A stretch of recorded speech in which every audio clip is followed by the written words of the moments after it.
Napakakapal din ng packet, kaya naman kahit anong gawin mong unzip at zip dyan, hindi basta-basta mazisira.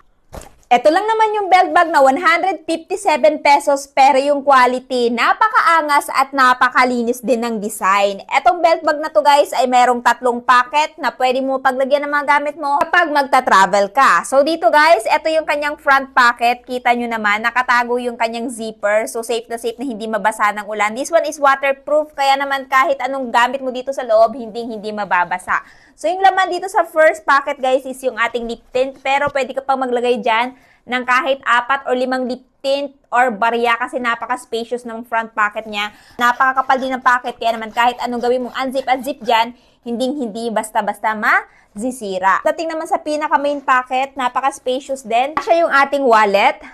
Tapos meron din tayong mirror dito. At syempre, kasya din yung ating 8 inches na cellphone. Then, napaka-spacious pa yan guys, kahit 2 cellphone pwede dyan or mga personal yung belongings na maliliit, kagaya ng power bank or earphone, kasyang-kasya din dyan.